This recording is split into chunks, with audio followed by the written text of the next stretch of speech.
Ok,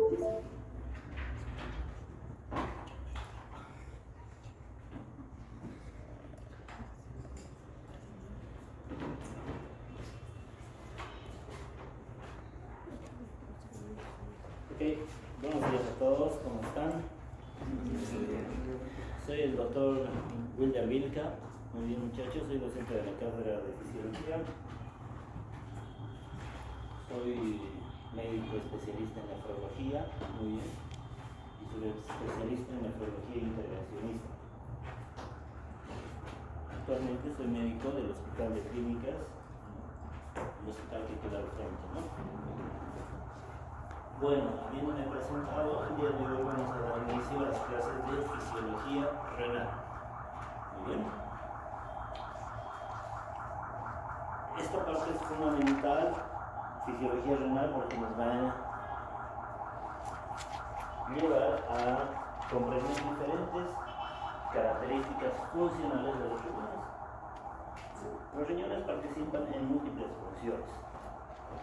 Hablando desde el punto de vista patológico, o sea, desde la enfermedad, la mayoría de las enfermedades no sistémicas me refiero a enfermedades que afectan de forma general el organismo, van a comprometer el riñón en un tiempo prolongado.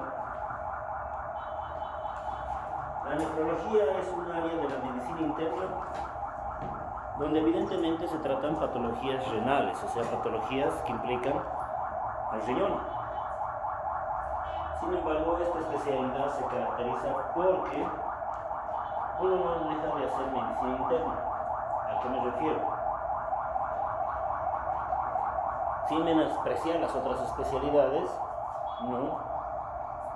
Cuando uno tiene un problema cardiológico, va al cardiólogo, ¿no? Cuando tiene un problema de diabetes, va al endocrinólogo.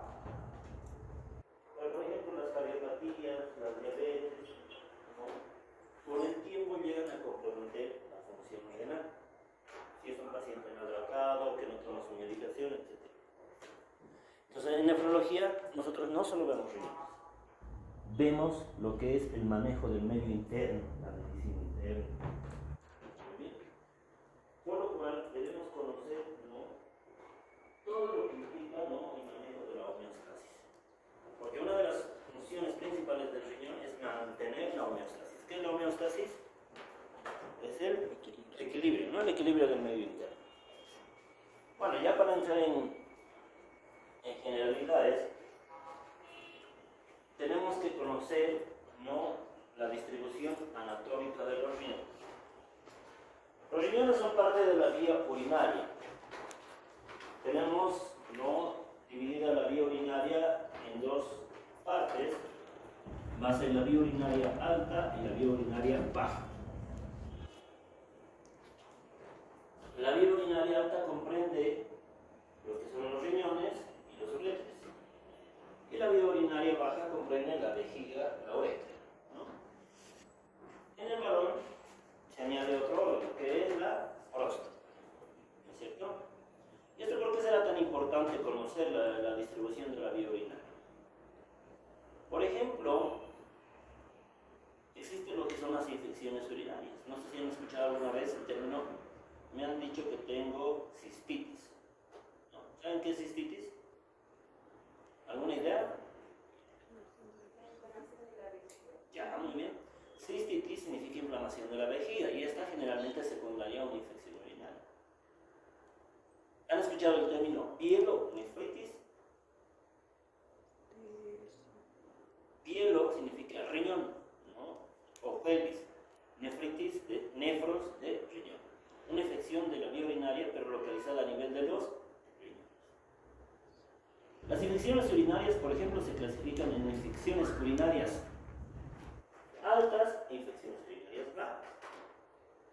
Las más frecuentes son las infecciones urinarias bajas que comprenden la vejiga y el uretra, más conocidas como cistitis. Esas son las infecciones más frecuentes, ¿no? ¿Qué síntomas puede tener un paciente con infección urinaria? Por ejemplo, puede tener disuria o laquiuria, muy bien. Disuria es un término semiológico, un término médico que significa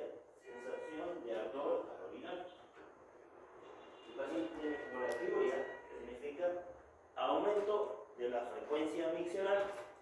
¿Qué es micción? ¿Saben qué es micción? ¿Qué significa micción? Orinar. Diuresis. Y si digo aumento de la frecuencia miccional, conocido como folaquiuria, significa que el paciente va varias veces al baño y orina poco. Esos son síntomas de una cistitis. Ahora, la cistitis o infecciones urinarias bajas, cuando se complican, ¿no? La infección puede ascender de la vejiga a los riñones. Y los riñones, ¿no? Al ser infectados, dan los mismos síntomas que una cistitis, pero se añaden otros, como fiebre, malestar general, escalofríos y algo tal vez contradictorio, lumbalgia. ¿Qué creen que es lumbalgia?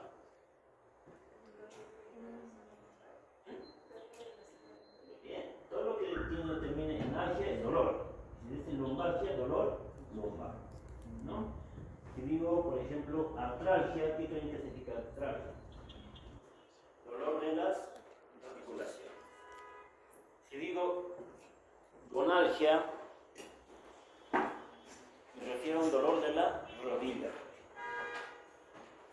Muy bien. Puede estar asociado a una lumbalgia. Y hay una pregunta muy común en el medio, ¿no? En la población. ¿Los riñones duelen? ¿Qué creen ustedes? ¿Los riñones duelen?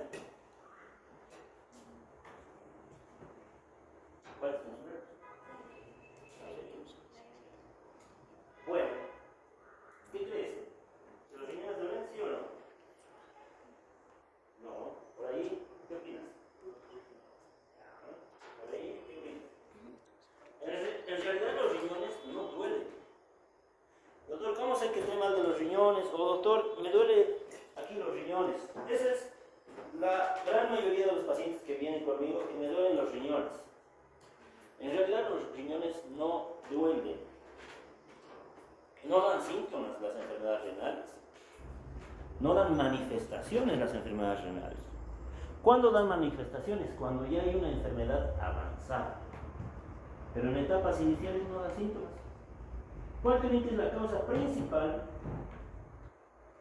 de que los pacientes lleguen a diálisis? ¿Cuál es la enfermedad causante principal o cuáles de que los pacientes lleguen a diálisis o que necesiten un trasplante renal? ¿Cuál creen? La diabetes en primer lugar y en segundo lugar la hipertensión. Cuando son pacientes que tienen mucho tiempo diabetes o hipertensión arterial, no es que después de un año van a desarrollar nefropatía diabética o nefropatía hipertensiva. Lo hacen después de 5 o 10 años de presentación de la enfermedad. Son pacientes indisciplinados, que nunca han llevado los controles, pero durante esos 10 años que recién se va a manifestar la enfermedad, no dan síntomas al inicio. Darán al séptimo, octavo día, para un séptimo, octavo año, noveno año, y los síntomas son muy específicos. ¿Cómo sé que estoy mal de los riñones? No hay un dolor de los riñones. Lo que puede haber con el tiempo es hinchazón de los pies, sensación de ardor en la planta de los pies, ¿no? Disminución de la cantidad de orina o de la diuresis, entre otros. Puede haber complicaciones como la anemia. Muy bien. Recordemos que la sangre se produce gracias a un factor estimulante que es la eritropoyetina. Y si el paciente tiene daño renal, no secreta eritropoyetina. Como consecuencia, tiene anemia el paciente renal. ¿No? Entonces, no hay que los riñones duelen. Puede existir casos muy particulares donde hay irritación, ¿no?, de la cápsula o de la grasa pericapsular que envuelve el riñón. Cuando hay irritación de esto, sí puede haber, ¿no?, un poquito de sensación de dolor en las pielonefritis, por ejemplo, infección generalizada. ¿No? Vas al paciente y le haces algo que se llama puño percusión, ¿no? Se percute con el puño la región lumbar, ¿no? Se agarra al paciente, se lo hace centrar, ¿no? y vas y golpeas ahí. Duele, y el paciente, si de verdad está irritado por una infección urinaria, grita de dolor, ¿no? Eso se llama puño-percusión positiva. Bueno, ya hemos hablado de la importancia de saber cuál es vía urinaria alta y vía urinaria baja. Bueno, como habíamos dicho, hay ciertos términos que hay que conocer. Los riñones son órganos homeostáticos, que significa que regulan, ¿no?, el equilibrio del medio interno. Una de las funciones principales de los riñones es la formación de la orina, que se da a través de diferentes pasos fisiológicos. Nefrona significa la unidad estructural del riñón, ¿no?, la unidad anatomo-funcional del riñón. Y micción es el proceso de eliminación de la orina desde la vejiga hacia exterior.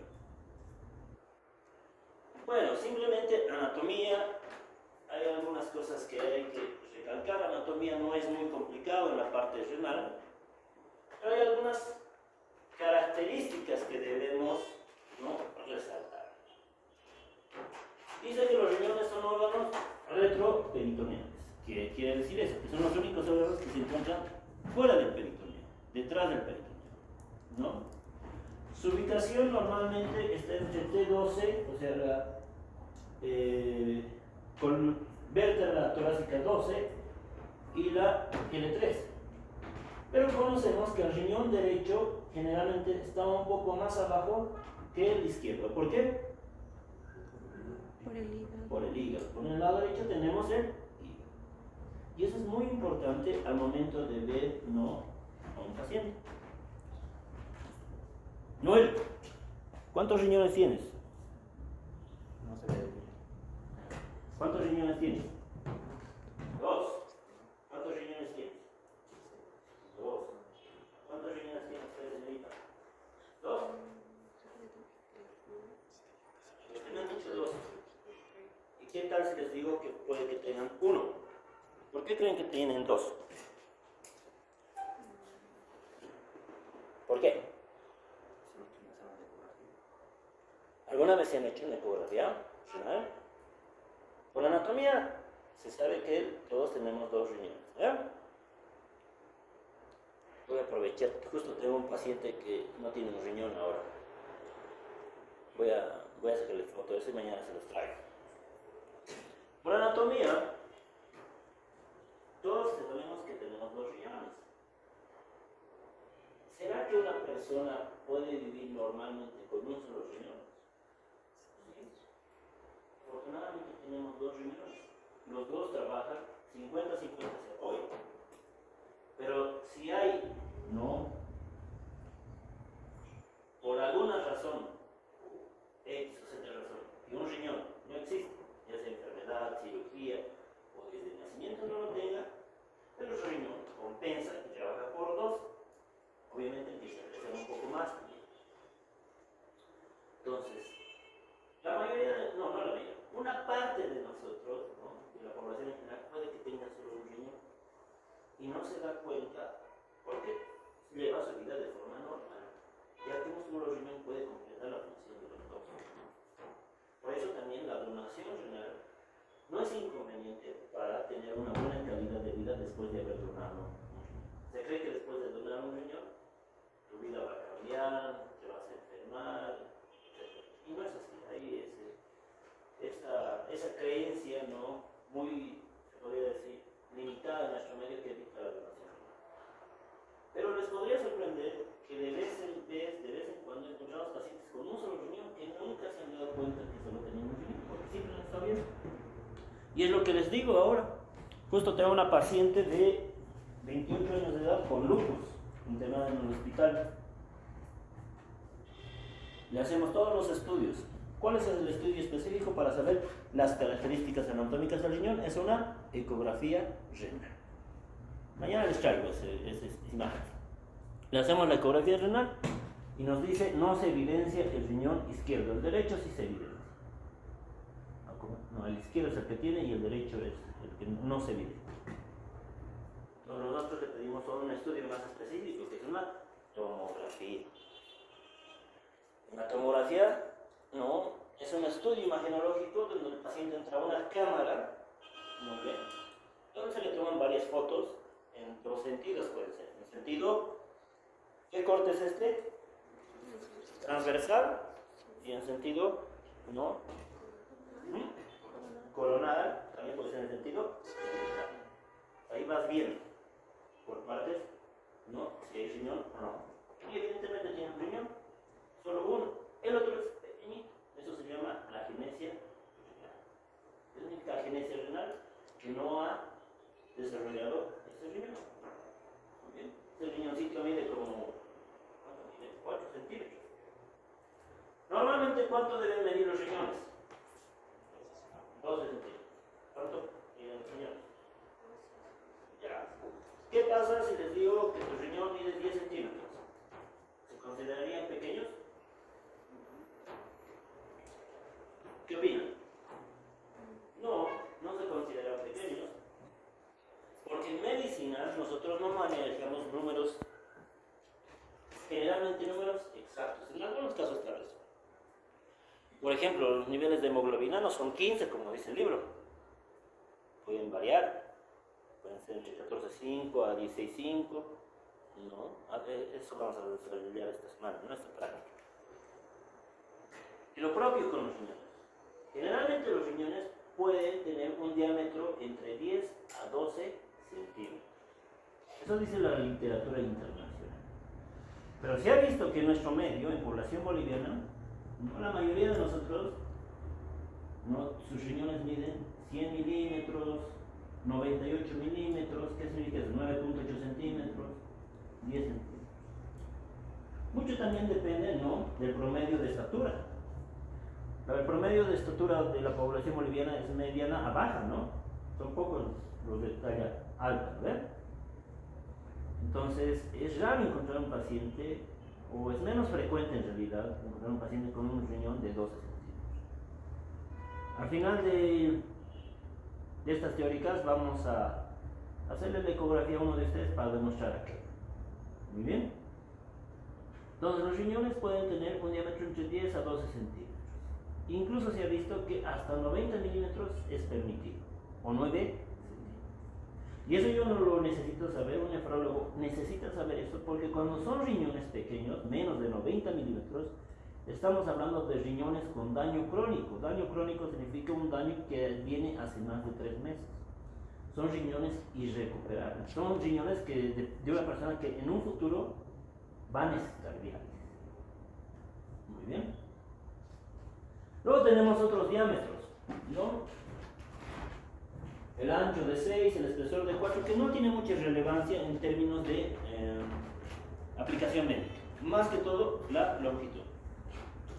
Su peso promedio es de 150 gramos, ¿no? Entre 125 a 170 gramos. Cada riñón, ambos 300 gramos más o menos. ¿Qué más? A ver.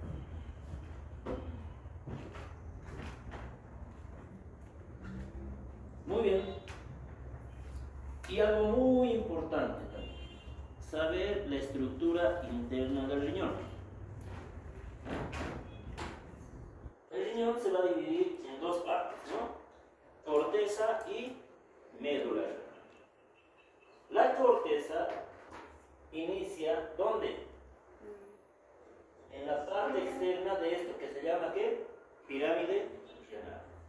La corteza viene desde acá, desde la base de la pirámide renal hasta la cápsula. Entonces la corteza implica todo esto, ¿no?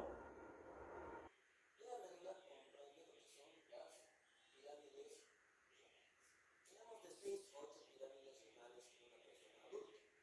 En los niños podemos tener incluso 10, 12 pirámides renales. No tenemos, ¿no?, el líquido renal conformado por la pelvis, la arteria, la vena renal.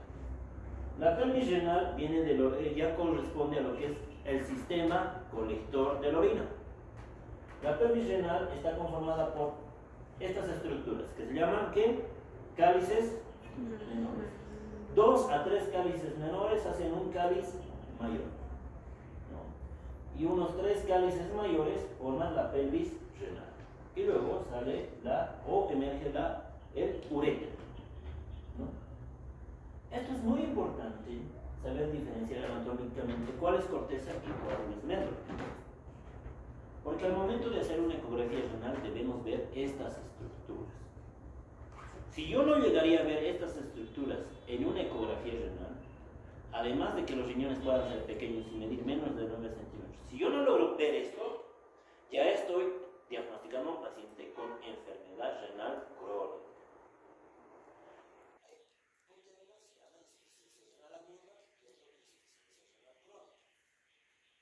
Cuando hablan de término agudo y crónico, ¿se refiere a qué? ¿Cuál es la diferencia entre agudo y crónico? El tiempo de presentación. Agudo es algo que generalmente se genera en menos de 2 semanas. O sea, pasó en menos de 2 semanas. Y crónico es cuando es más de 2 semanas o más de 3 meses. ¿Cuál creen que de los dos es peor, el agudo o el crónico? El crónico se podría considerar de mal pronóstico porque el agudo, si tratas la causa, vuelve a recuperar su función renal. En cambio, el crónico se define así.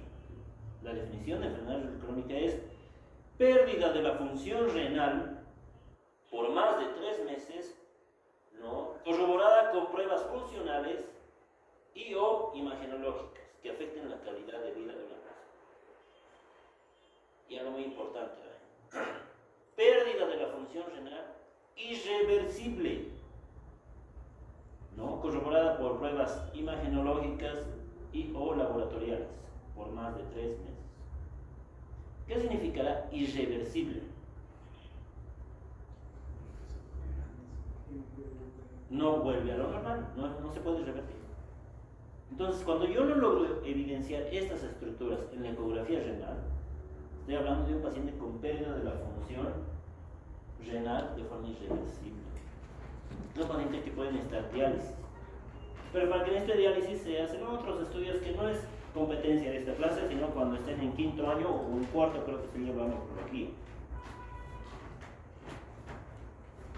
Lo mismo, muy bien.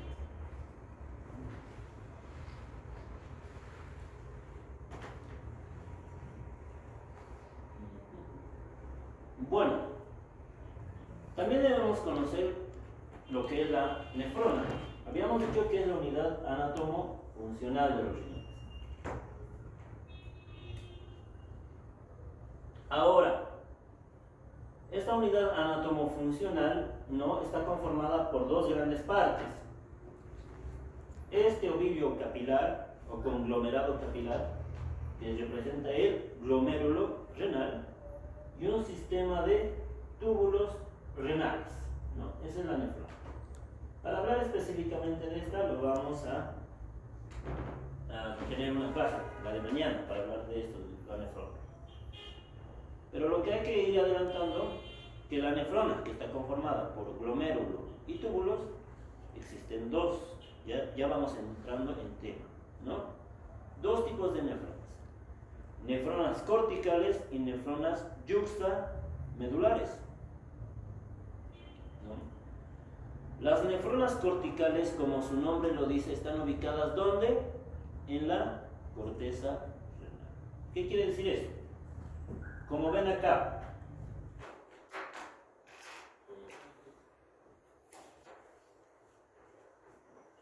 tenemos el glomérulo y los túbulos. Casi la totalidad de lo que es el glomérulo y los túbulos que conforman la nefrona se localizan en ¿dónde? En la corteza renal.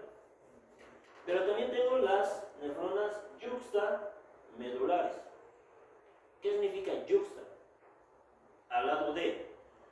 Significa que están cerca de la médula. El glomérulo no se genera entre la corteza y la médula, pero sus túbulos son mucho más largos y penetran o se introducen a lo largo de lo que es la médula renal. Estas son conocidas como nefronas yuxtamedulares. ¿Cuáles están en mayor cantidad? Casi el 80% son nefronas corticales. ¿Qué quiere decir? Que el 80% de los glomérulos se encuentran en la corteza. Y un 20% en la parte adyacente a la médula. Muy bien. Otra diferencia diferencia es la longitud de sus túbulos. ¿Cómo se llama este segmento tubular? Se conoce como asa de Henle. El asa de Henle de las nefronas yuxtamedulares es mucho más larga, muy bien, es mucho más larga en relación a las nefronas corticales. ¿Y eso por qué o para qué? Al ser más largas y atravesar todo lo que es la médula renal, tiene una importancia fisiológica. El riñón tiene la capacidad de concentrar y diluir la orina.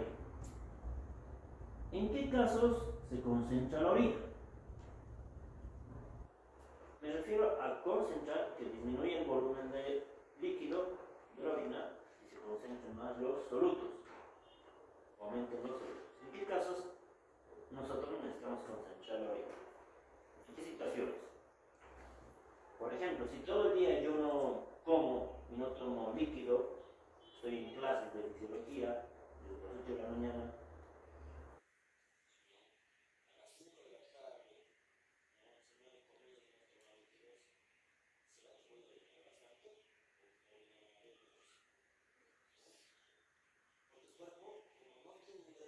líquidos, ¿no? Necesita, ¿no?, mantener el medio interno, necesita mantener una buena circulación sanguínea. Entonces lo que hace el riñón es eliminar menor cantidad de orina, porque estaríamos perdiendo líquido, ya que el organismo no está recibiendo líquido de aporte. Eso es concentrar orina, ¿no? Ahora, ¿qué pasaría si también pasa lo contrario? Estoy todo el día en clases, no me muevo de la universidad, estoy todo el día en la biblioteca estudiando y tomo agua todo el rato, 2, 3 litros de agua, ¿no? ¿Qué pasa? ¿Cuál es la respuesta esperable? Que voy a ir varias veces al baño. ¿Por qué? Como el cuerpo está en un estado de inactividad física, no requiere líquido, entonces el agua excedente va a ser eliminada. Entonces va a ser una orina diluida. ¿Qué parte del riñón se encarga de eso? De concentrar y diluir la orina. Se encarga la médula renal conjuntamente con las asas de Henle de las nefronas yuxtamedulares. Muy bien, hay un capítulo específico para eso, concentración y dilución de la orina. Muy bien, y algo también importante es que debemos saber que las nefronas, como ven acá, ¿no?, tienen una circulación peritubular, tienen arterias y venas peritubulares, ¿no? Esto que vemos acá se llama, ¿no?, irrigación peritubular o vasos peritubulares. Pero al igual que sus asas de Henle, miren, la irrigación peritubular de las asas de Henle es también mucho más larga. En el libro dice en serie y en paralelo. Esta irrigación peritubular ya no se llaman como, se llaman vasos peritubulares, pero también recibe otro nombre, que se llama ¿qué? ¿Qué dice? Vasos rectos, ¿no? Poseen vasos rectos las nefronas yuxtamedulares. Otra gran diferencia. En cambio, las nefronas corticales no tienen esos vasos rectos. Bueno, un poco de la circulación renal. Debemos hablar de flujo sanguíneo renal. ¿Cuánto es la cantidad de sangre que existe en el organismo, muchachos? ¿Cuánto es la volumen normal? 5 litros aproximadamente, ¿cierto? Pero esta puede variar de acuerdo al peso de una persona. Para eso hay fórmulas, ¿no?, para calcular. De estos 5 litros que circulan en la sangre, ¿cuánto recibe el riñón? El riñón recibe aproximadamente el 20 al 22% de la sangre. Si nosotros hacemos una regla de 3,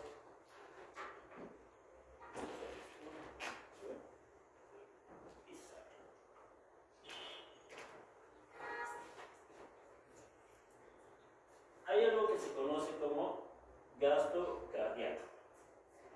Gasto cardíaco es la cantidad de sangre que bombea el corazón en un minuto. y tiene el mismo valor que la volemia. El gasto cardíaco aproximado es de 5 litros por minuto. ¿Muy bien? Se dice que el riñón, no señores, recibe del 20 al 22% del gasto cardíaco total. ¿Bien? Entonces, si 5 litros, ¿no?, es el gasto cardíaco total, o sea, el 100%, ¿cuánto recibe el riñón? Dice, de esos 5 litros, el 20 al 22%. Entonces, ¿cuánto es el flujo sanguíneo renal? ¿Cuánto sería? 5 por 20. Sí. ¿Cuánto es? Sí. ¿Cuánto sale esa operación matemática? 1. ¿1? Sí. 1 litro o 1000 ml por minuto. Este es el flujo sanguíneo renal. Si tomamos en cuenta el 22%, va a ser 1200 ml por minuto. Entonces, el flujo sanguíneo renal promedio es de 1000 a 1200 ml por minuto. ¿Qué quiere decir? Que existe 1 litro de sangre que circula por cada minuto en el riñón. Muy bien. Ok, ahora, ¿cómo se llama la arteria que riega el riñón? Arteria renal principal. Eso es básico. Pero lo que debemos conocer es esta distribución o segmentación arterial.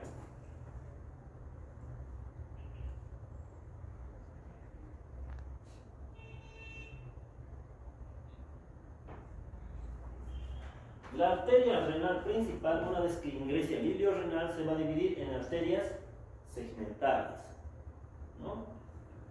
Las arterias segmentarias, ¿no?, segmento superior, medio, inferior, se van a dividir en unas arterias de menor calibre, que se van a llamar arterias interlobares. Estas interlobares van en medio de las pirámides renales.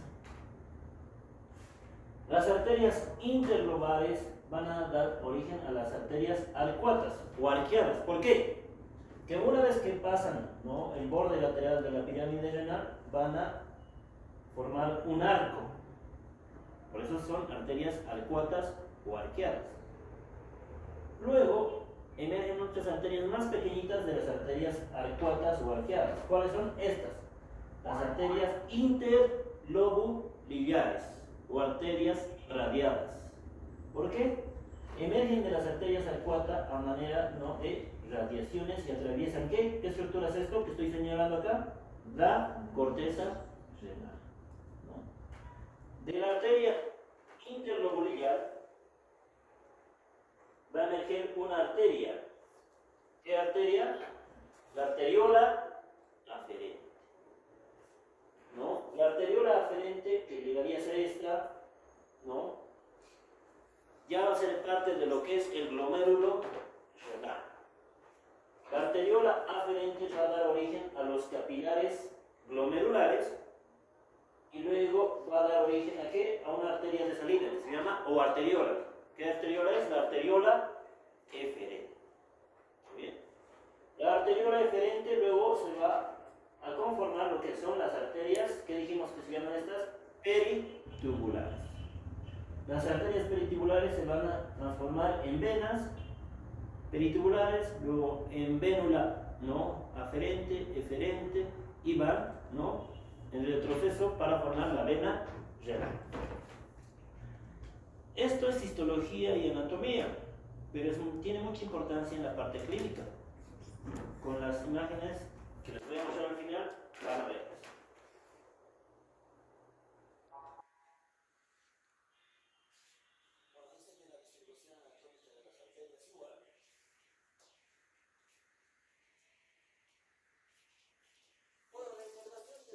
No tiene mucha relevancia en la parte clínica, pero debemos conocer que la inervación simpática emerge de la médula espinal al nivel de T4 y L4. Muy bien. No hay una inervación parasimpática. ¿Qué provoca la inervación simpática en el tejido renal? Provoca vasoconstricción de las arterias. Muy bien.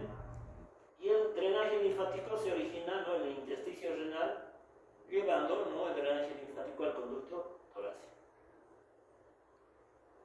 Bueno, esto lo vamos a tratar el día de mañana. Y aquí ya tengo las imágenes.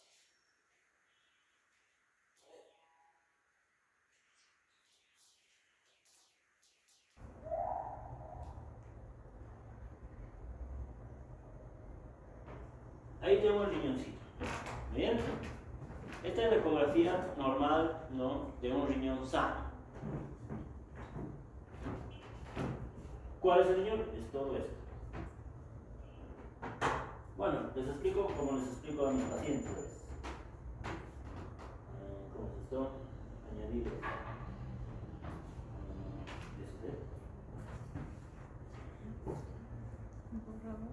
agregar.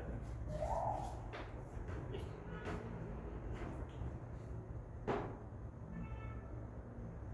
Prácticamente el riñón tiene estos dos componentes: corteza y médula. La corteza, generalmente en ecografía se debe ver hipoecogénico, y la médula se debe ver hiperecogénico. Bueno, ustedes están muy jóvenes en términos académicos de saber qué es hipo e hiperecogénico. ¿Pero qué es hipo? Poco. Hiper es mucho. Ecogenicidad habla del color de las imágenes. Cuando una imagen es hipoecogénica en ecografía, significa que no tiene color. Y cuando es una imagen muy hiperecogénica, significa que se ve de color blanco en ecografía. En conclusión, sabiendo eso, la corteza renal se debe ver de color negro o blanco. Negro. Y la médula se debe ver de color blanco. Eso es lo normal. Ya les digo, en una ecografía renal normal, para decir que está normal, debo diferenciar cuando hay corteza y cuando hay médula. Veamos. Todo esto es la cápsula renal que se ve hiperecogénica. ¿Ven esto? ¿Lo ven? Todo esto. Ya tengo aquí lo que es la corteza. ¿Ven? Hipoecogénica. Y veo aquí que la médula, hiperecogénica. Hay corteza y médula. ¿Qué más logro ver, además de que hay corteza y médula? ¿Qué más ven ustedes? Pirámides. Las pirámides. 1, 2, 3, 4, 5, 6, 7 tal vez pirámides. También podríamos llegar a ver la pelvis acá si hubiese orina, si hubiese líquido. ¿Bien? Ahora, ¿qué falta a esto? Yo he visto corteza y médula. Falta medir el tamaño.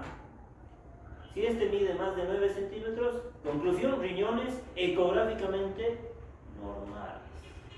¿Bien? Ahora, ¿qué riñón es este? ¿Derecho o izquierdo? ¿Por qué?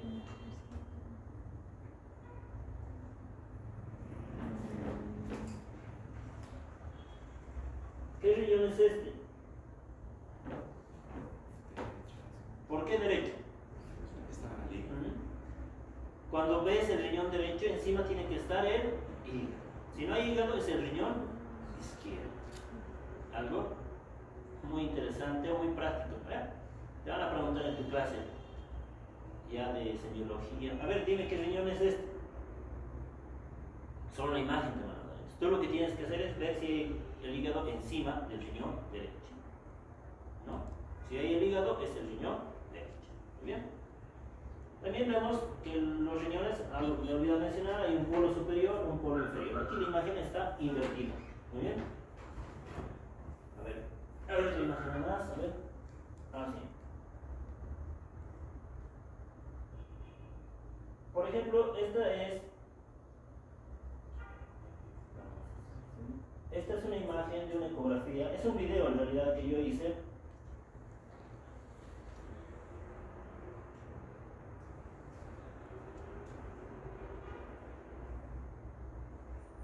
Por ejemplo, esa es una ecografía en vivo. ¿Dónde está el riñón? Acá. ¿Ven? ¿No? Y no sé si se han dado cuenta, voy a volver a reproducir.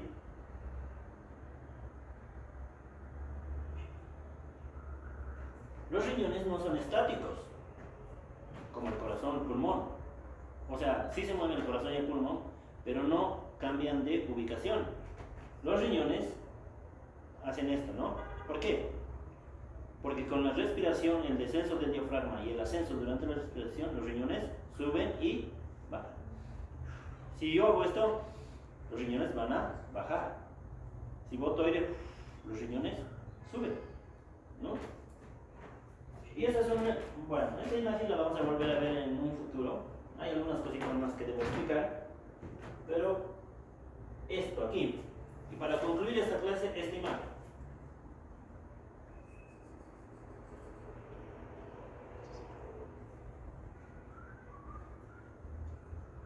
Muy bien. A ver, ¿tu nombre? Cristian. Cristian, pasa un rato. Solo señálame dónde crees que esté el riñón en esta imagen, con lo que ya te mostré previamente. Tienes derecho, en realidad tienes que equivocarte, pero ¿dónde crees?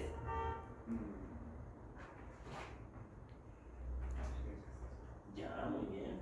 Esta es una imagen y esta es otra imagen del mismo paciente. ¿Y aquí? ¿Esto qué crees que es? Es el hígado.